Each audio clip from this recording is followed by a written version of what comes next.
Well, Batman's in the MCU. Speaking of superheroes, let's talk about character design poses.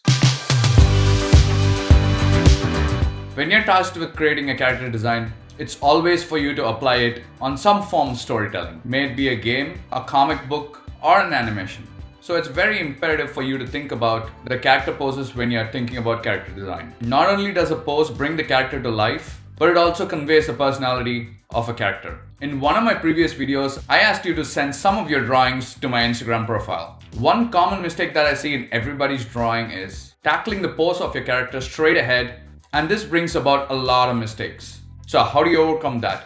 The answer is construction lines. Let's take a look at this book for example. I've mentioned about this book in one of my previous videos. Go check it out, I'll link it above. Let's take a look at this page. In this page you can see once they have their character design set, the first thing they do is illustrate some poses for the character and try and experiment with it. Maybe swinging, being tied on a wall, or eating a pizza. This continues to the next page, where at times wearing the Spiderman suit, he's just relaxing on the side or listening to music, and poses not only restrict to the individual himself, but also his interaction with other people. For example, here you can see Miles interacting with Peter and how his body language is. It represents the relationship he has with Peter Parker, and all that is represented through poses of this character. Similar to Miles Morales, we also have examples for Peter Parker. Let's take a look at that. In this case, the fat Peter Parker. Here you can see the first thing they do is finish up with the character design. Once they have that set, the next step is application, and that comes through poses. In this movie, Peter Parker from Earth 2 is more of a goofball, and that's exactly represented in these drawings. Here you can see he's just being a goofball, or just lazy, just sitting on a couch and having a phone call. And they try so many variations of these. Mind you, poses always need not be epic and awesome. Poses are meant to convey the personality of your character design. And that is perfectly represented in this image. This is also a pose for this character. He's just holding a cup of coffee with a big belly on, representing how lazy he's gotten and how sluggish he is. Through this, they also convey that even though he's lazy and sluggish, he still has what it takes to be a Spider-Man.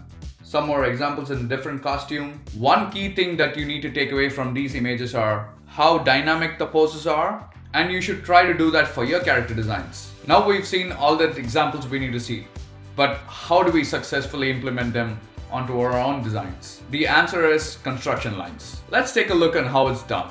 So for my character, let's draw a pose. So let's begin with construction lines. I always begin with a face, so it gives me where to begin, how to start. One key aspect of drawing a construction line is it always needs to be smooth and free flowing.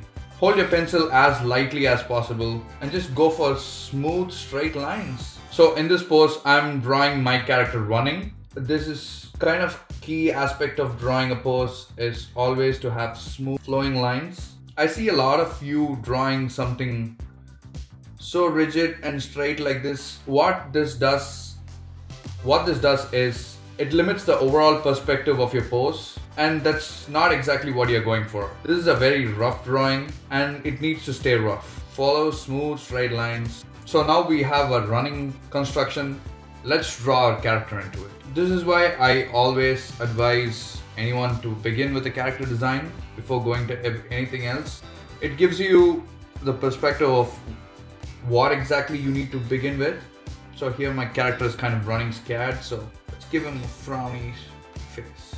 Let's make him like he's shouting and running. So I always have a big messy hair. So once we have our construction lines, we can go ahead and finish our pose. I'm about to run out of charge, so I'm just going to finish it quickly. So I'm going to draw it in my normal speed.